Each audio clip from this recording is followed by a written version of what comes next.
बहुत बहुत नमस्कार आप सभी को। स्वागत है आप सभी का इस मॉर्निंग शो में। रोजाना सुबह 7 बजे हम लोग मिलते हैं और चाय की चुस्कियों के साथ इंडियन पॉलिटी एंड कॉन्स्टिट्यूशन सीखने का प्रयास करते हैं। आई होप आप सभी इस सेशन को एंजॉय करते होंगे। मेरा नाम है विपुल त्रिपाठी और दिन भर में 2 क्लासेस मेरी इंडियन पॉलिटी की आती हैं। एक सुबह 7 बजे मॉर्निंग शो जिसमें हम लोग प्रश्नों पर चर्चा करते हैं। चर्चा का उद्देश्य ये होता है कि आपके भीतर पॉलिटी के बेटर अंडरस्टैंडिंग क्रिएट हो। छोटा सेशन होता है लेकिन इसमें ढेर सारी बातें मैं आपको बताता हूँ, ढेर सारे फैक्ट और ढेर सारे कॉन्सेप्ट आपके क्लियर होते हैं। और एक सेशन चलता है शाम को 7 बजे जिसमें हम लोग प्रैक्टिस करते हैं। प्रश्नों की श्रृंखला के साथ चर्चा वो भी है, उसमें 1 घंटे की लाइव क्लास होती है। तो चलिए शुरू करते हैं आज के शो को। देखिए पहला सवाल आपकी स्क्रीन पर है, लिखा हुआ है कि एसर्शन रीजन का सवाल है, कथन और कारण का सवाल है। कथन और कारण के सवाल में आप ध्यान रखिएगा कि सबसे पहले तो हमें यह देखना होता है कि दोनों स्टेटमेंट सही है या नहीं। अगर दोनों स्टेटमेंट क्या है आपके सही है, ये पता चल जाता है, तो उसके बाद आप यहाँ क्योंकि लगा दिया करिए। क्योंकि लगाने के बाद अगर ये स्टेटमेंट क्या है, सही कारण जा रहा है, तो इसका मतलब होता है कि सही व्याख्या है। और अगर कारण नहीं है तो गलत व्याख्या है। जैसे यहाँ पर सबसे पहला स्टेटमेंट लिखा हुआ है कि president is a part of the parliament, यानी राष्ट्रपति संसद का भाग है। ठीक है, राष्ट्रपति संसद का भाग है। दूसरा स्टेटमेंट लिखा हुआ है कि संसद के दोनों सदनों द्वारा पारित विधेयक राष्ट्रपति की सहमति के बिना कानून नहीं बन सकता है। तो थोड़ी बात इसमें समझ लेते हैं। यदि आप प्रेसिडेंट की बात करें तो president is integral part of the parliament, यानी राष्ट्रपति जो होता है वो संसद का अभिन्न अंग होता है। और इस बात को डील कर रहा है article 79 of the constitution. Article 79 of the constitution ये कहता है कि president plus Lok Sabha plus Rajya Sabha से मिलकर आपकी संसद बनती है ना। हालांकि प्रेसिडेंट ना तो लोकसभा का सदस्य है ना तो राज्यसभा का सदस्य है, but still he is integral part of the parliament. ये संसद का क्या है, अभिन्न अंग है। किसी भी सदन का सदस्य नहीं है लेकिन ये संसद का इंटीग्रल पार्ट है, यानी ये संसद का क्या है, अभिन्न अंग है। ठीक है, क्यों अभिन्न अंग है, इसका कारण क्या है कि कोई भी विधेयक, ठीक है, कारण यह है कि कोई भी विधेयक, विधेयक का मतलब होता है किसी भी कानून को बनाने के लिए जो पहले मसौदा प्रस्तुत किया जाता है, यानी किसी भी कानून को बनाने के लिए जो पहले ड्राफ्ट प्रस्तुत किया जाता है उसी को हम बिल कहते हैं।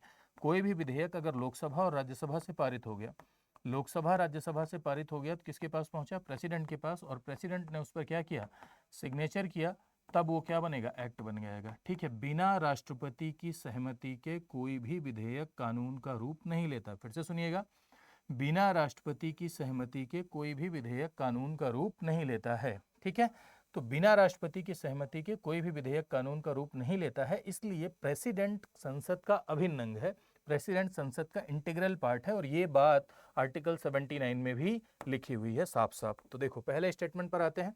पहला कह रहा है कि president is a part of the parliament, सही लिखा हुआ है कि प्रेसिडेंट संसद का भाग है। ठीक है, दूसरा, कोई भी विधेयक दोनों सदनों में पारित होने के बाद राष्ट्रपति की सहमति के बिना कानून नहीं बन सकता, ये भी सही लिखा हुआ है। तो सबसे पहले हम लोग देखेंगे कि दोनों सही है या नहीं। दोनों स्टेटमेंट क्या हो गया, सही हो गया। अब आते हैं पहले स्टेटमेंट पर, राष्ट्रपति संसद का अभिन्न अंग है, राष्ट्रपति संसद का भाग है, president is a part of the parliament, क्योंकि बिना राष्ट्रपति की सहमति के कोई विधेयक अधिनियम नहीं बनता, यानी बिना राष्ट्रपति के सहमति के, बिना राष्ट्रपति के सिग्नेचर के कोई भी बिल कानून का रूप नहीं लेता है। तो ये सही कारण भी है। तो इसमें आंसर आपका क्या हो जाएगा, ए और आर दोनों सही है, और आर ए का क्या है, करेक्ट एक्सप्लेनेशन है। तो इसमें कौन सा सही है आपका, डी आपका राइट। देखना इधर भी ध्यान दे लिया करो, कभी कभी ऑप्शन उल्टे सीधे लिखे रहते हैं। अब देखो इसी सवाल में जब हम लोग प्रैक्टिस करते हैं तो क्या होता है, पहले में लिखा रहता है कि ए सही है आर गलत है, या ये लिखा रहता है ए आर दोनों सही है और सही व्याख्या है। दूसरे में लिखा रहता है ए आर दोनों सही है और व्याख्या नहीं है। तीसरे में लिखा रहता है ए सही है आर गलत है। चौथे में लिखा रहता है आर सही है ए गलत है। लेकिन यहाँ देखो, यहाँ क्या लिखा है, यहाँ पहले में लिखा है ए सही है आर गलत है। ठीक है, दूसरे में लिखा है ए आर सही है लेकिन आर इसकी करेक्ट व्याख्या नहीं है। तीसरे में लिखा है ए गलत है आर सही है, और चौथे में लिखा है ए आर सही है और आर इसकी ए की करेक्ट व्याख्या है। तो चौथा क्या है, सही। तो आजकल क्या होता है कि आजकल अक्सर मैंने देखा है कि ऑप्शंस जो हैं, ऑप्शंस में भी इधर उधर ट्रैप बनाया जाता है। पहले क्या होता था कि जैसे स्टेटमेंट वाले सवाल हैं तो ऐसे लिख लिया ओनली वन ओनली टू, ठीक है, 1 एंड 2, लेकिन अब पता चला 1 एंड 2 पहले पे आ गया है। ठीक है, तो इस बात का भी ध्यान दिया करिए आप लोग। खैर, अगले सवाल पर आते हैं। अगला सवाल आपका कह रहा है कि भारत के उपराष्ट्रपति का निर्वाचन, जिसे सर्वोच्च न्यायालय द्वारा शून्य घोषित किया गया है, के संदर्भ में निम्न में से कौन सा सही है। भारत के वाइस प्रेसिडेंट का जो इलेक्शन है इसे सुप्रीम कोर्ट के द्वारा क्या घोषित कर दिया गया है, हाँ वाइड कर दिया गया है, शून्य घोषित कर दिया गया है। अब उसके बारे में यह कथन लिखा है, उपराष्ट्रपति के रूप में इस प्रकार की घोषणा से पहले उसके द्वारा किए गए कार्य मान्य होंगे। दूसरा, उसके द्वारा किए गए कार्य मान्य नहीं होंगे। कहने का क्या अर्थ है? सवाल क्या कह रहा है? सवाल ये कह रहा है कि भाई यदि उपराष्ट्रपति के इलेक्शन को, उपराष्ट्रपति के चुनाव को यदि अवैध घोषित कर दिया जाता है तो उसके द्वारा किए गए कार्य पर क्या असर पड़ेगा। पहला स्टेटमेंट कह रहा है मान्य होगा, दूसरा स्टेटमेंट कह रहा है मान्य नहीं होगा। तो इसकी व्याख्या यदि आप समझें तो देखो, एक बात समझिएगा कि राष्ट्रपति और उपराष्ट्रपति, दो बातें यहां पर आपको समझनी है। पहला, राष्ट्रपति और उपराष्ट्रपति से संबंधित कोई भी निर्वाचन विवाद होता है, राष्ट्रपति और उपराष्ट्रपति से संबंधित कोई भी निर्वाचन विवाद होता है तो उसकी जो मूल कोर्ट है, मूल कोर्ट यानी मूल न्यायालय, ठीक है, प्रेसिडेंट और वाइस प्रेसिडेंट से रिलेटेड अगर कोई भी इलेक्शन डिस्प्यूट क्रिएट होता है, राष्ट्रपति और उपराष्ट्रपति से संबंधित कोई भी निर्वाचन विवाद खड़ा होता है, किसी भी प्रकार का कोई निर्वाचन विवाद खड़ा होता है तो उसके लिए जो मूल कोर्ट है, मूल कोर्ट का मतलब है कि ओरिजिनल कोर्ट, यानी ऐसे मामले सुनने की ये पहली कोर्ट, ठीक है, या ऐसे मामले सुनने की एक्सक्लूसिव कोर्ट, उसे मूल कोर्ट कहते हैं। राष्ट्रपति और उपराष्ट्रपति से संबंधित अगर कोई निर्वाचन विवाद खड़ा हुआ तो इसका निपटारा सिर्फ सुप्रीम कोर्ट कराती है। सुप्रीम कोर्ट के अलावा किसी अन्य न्यायालय के पास ये जुरिस्डिक्शन नहीं है। सुप्रीम कोर्ट के अलावा किसी अन्य न्यायालय के पास ये न्यायाधिकार या क्षेत्राधिकार नहीं है, सिर्फ सुप्रीम कोर्ट कराएगी। और ये बात अंडर आर्टिकल 71 पूरी तरीके से स्पष्ट है कि राष्ट्रपति उपराष्ट्रपति से संबंधित निर्वाचन विवादों का निपटारा सुप्रीम कोर्ट कराती है। अब सवाल ये उठता है कि चाहे वो राष्ट्रपति हो या उपराष्ट्रपति हो, अगर राष्ट्रपति और उपराष्ट्रपति से संबंधित निर्वाचन विवाद का निपटारा करते हुए सुप्रीम कोर्ट ने इनके चुनाव को शून्य घोषित कर दिया है, इनके चुनाव को क्या कर दिया है, वाइड डिक्लेयर कर दिया है, शून्य घोषित कर दिया गया है, तो क्या इनके द्वारा किए गए काम भी शून्य होंगे? तो राष्ट्रपति के चुनाव विवाद का निपटारा करते हुए सुप्रीम कोर्ट ने उसके चुनाव को शून्य घोषित कर दिया है तो उसके द्वारा किए गए कार्य अमान्य नहीं होंगे।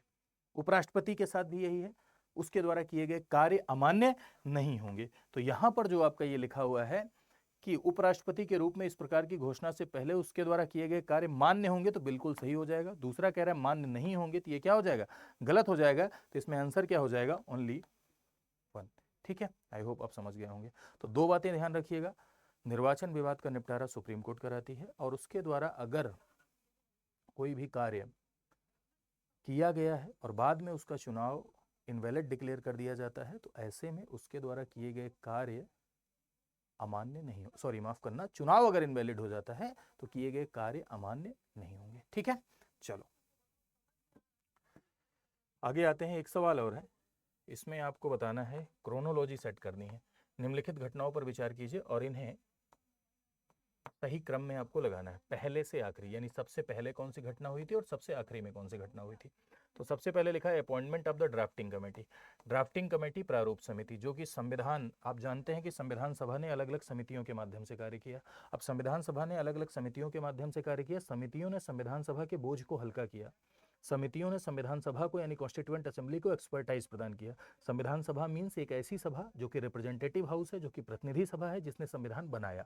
ठीक है, तो संविधान सभा ने अलग अलग समितियों के माध्यम से कार्य किया, तो उसमें जो सबसे इंपॉर्टेंट कमेटी थी वो ड्राफ्टिंग कमेटी थी। ड्राफ्टिंग कमेटी ने बी.एन. राव के द्वारा जो मसौदा प्रस्तुत किया गया था, संविधान का पहला ड्राफ्ट प्रेजेंट किया था बी.एन. राव ने, और बी.एन. राव के द्वारा जो पहला ड्राफ्ट प्रेजेंट किया गया था तो उस पर विचार करने के लिए ड्राफ्टिंग कमेटी बनी थी। तो संविधान सभा ने जिस संविधान के प्रारूप पर विचार किया उसका कंपाइलेशन किया था ड्राफ्टिंग कमेटी ने, प्रारूप समिति ने, और इसके अध्यक्ष थे डॉक्टर अंबेडकर। ठीक है, तो ड्राफ्टिंग कमेटी की नियुक्ति पहला लिखा है। दूसरा लिखा हुआ है भारतीय संविधान का क्या होना, भारतीय संविधान का अंगीकृत और अधिनियमित होना। ठीक है, अडॉप्ट होना, इनेक्ट होना।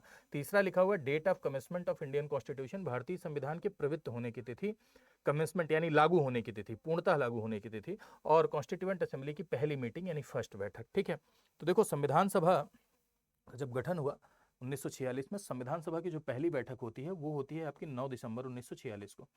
ये 9 दिसंबर 1946 को संविधान सभा की पहला बैठक हुई, और 9 दिसंबर 1946 को जब संविधान सभा की फर्स्ट मीटिंग हुई तो फर्स्ट मीटिंग में 211 लोग पार्टिसिपेट किए। उस मीटिंग में मुस्लिम लीग ने पार्टिसिपेट नहीं किया था, यानी मुस्लिम लीग ने भाग नहीं लिया था, क्योंकि वो सेपरेट नेशन थ्योरी, अलग राष्ट्र की मांग पर अड़े हुए थे।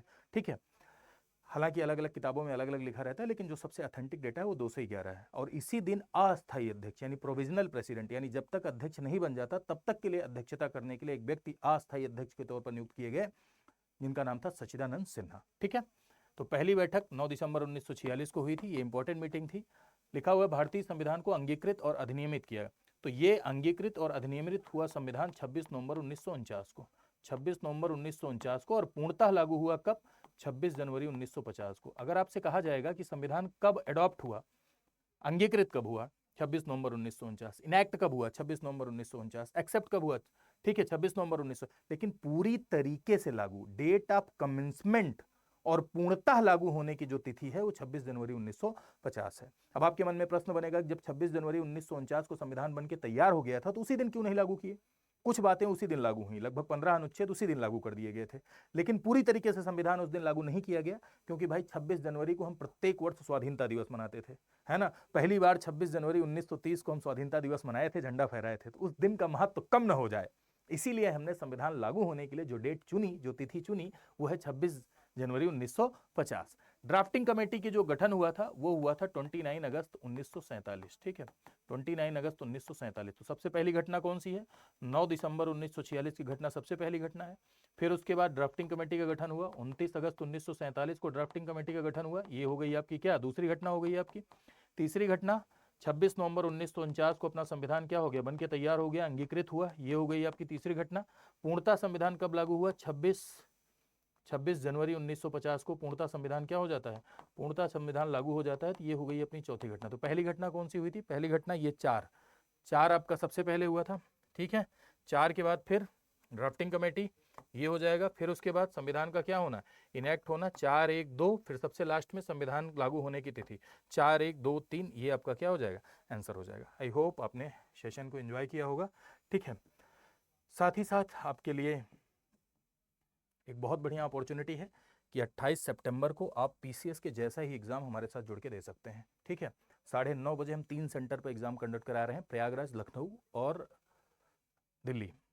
ये वैसे ही परीक्षा होगी जैसे आपकी पीसीएस की परीक्षा। तो पीसीएस से पहले, यानी पीसीएस की वास्तविक परीक्षा से पहले एक अहम परीक्षा, और वैसे ही जैसे पीसीएस की परीक्षा होती है, आपकी तैयारी को और बेहतर बनाने के लिए, आप अपने आप को आंक सकें, जो कमजोरियां हैं उन कमजोरियों को बचे हुए समय में दूर कर सकें, इसीलिए ये परीक्षा कंडक्ट कराई जा रही है। ये क्यूआर कोड है, अपने फ़ोन से इसको स्कैन करिए, एक फॉर्म खुलेगा, फॉर्म भरिए, निःशुल्क है, फ्री ऑफ कॉस्ट है। आपका एडमिट कार्ड आएगा, आप जाइए परीक्षा दीजिए, जहां भी आप नज़दीक हो आपके, आप जाइए परीक्षा दीजिए, अपना आकलन करिए, सुधारिए अपने आप को, और वास्तविक परीक्षा में जाइए। और मेरी शुभकामनाएं कि आप वहां चयनित हों। ठीक है, साथ ही साथ भाई हमारे प्लेटफॉर्म पर एक इस समय मिशन सक्सेस सेल चल रही है, और इस सेल के तहत जो फाउंडेशन बैच है अपना, जिसमें पूरी की पूरी कंप्लीट तैयारी होती है प्री मेंस इंटरव्यू की, आरंभ 10.0 बैच है, ये आपका इस समय ऑफर में चल रहा है। जो गोल्ड है उसकी फीस 9,999 रुपये है, और जो प्लेटिनम है उसकी फीस है 16,999 रुपये। अगर आप ये कोड लगाएंगे VL लाइव तो आपको इसमें मैक्सिमम डिस्काउंट मिलेगा। आपके मन में प्रश्न उठ रहा होगा कि ये गोल्ड और प्लेटिनम में क्या डिफरेंस है? देखो, सेल ये 20 तारीख को समाप्त हो रही है, तो उससे पहले आप इनरोल कर सकते हैं। गोल्ड और प्लेटिनम में ये डिफरेंस होता है कि जितनी बातें यहाँ लिखी हुई हैं, ठीक है, गोल्ड में क्या मिलता है? गोल्ड में सिर्फ लाइव क्लासेस मिलती हैं, इंडिविजुअल मेंटोरशिप मिलती है, करंट अफेयर मैगजीन मिलती है, ठीक है, करंट और ई नोट्स मिलते हैं। प्लेटिनम में आप जाएंगे तो प्लेटिनम में आपको प्री रिकॉर्डेड फाउंडेशन बैच भी मिलेगा, लाइव प्रीलिम्स क्रैश कोर्स भी मिलेगा, 4 महीने का आंसर राइटिंग बैच भी मिलेगा, 2 महीने का एमसीक्यू बैच भी मिलेगा, ठीक है, और फैकल्टीज़ के द्वारा, अध्यापकों के द्वारा मेंटोरशिप भी मिलेगी, किताबें भी मिलेगी, 10,000 एमसीक्यू प्रैक्टिस बैच भी मिलेगा, एनसीईआरटी रिकॉर्डेड कोर्स भी मिलेगा, और इसकी वैलिडिटी 4 साल है। तो ये डिफरेंस है गोल्ड और प्लेटिनम में।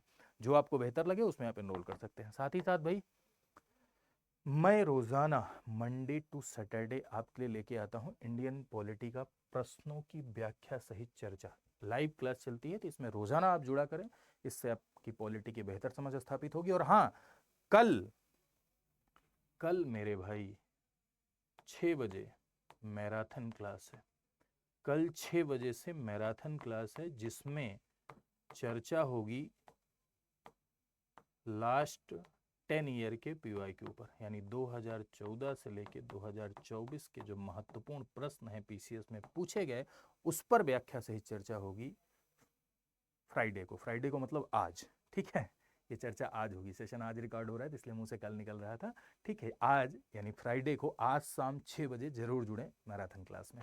ठीक है, चलिए, और साथ ही साथ क्लासेस के लिंक के लिए, पीडीएफ के लिए, कोई नोट्स अगर इंपॉर्टेंट मुझे दिखती है तो मैं इस पर भेज देता हूँ। इन सारी चीज़ों के लिए इस टेलीग्राम चैनल पे आप जुड़ सकते हैं मुझसे डायरेक्ट, यहाँ पर आप मुझे डायरेक्ट फॉलो भी कर सकते हैं। ठीक है, तो आज के लिए इतना ही। खूब खुश रहिए, खूब स्वस्थ रहिए, खूब आगे बढ़िए, जीवन में प्रगति करिए। मेरी शुभकामनाएं कि आपकी तैयारी बहुत बेहतर तरीके से चले और आप सब सफल हों। नमस्कार।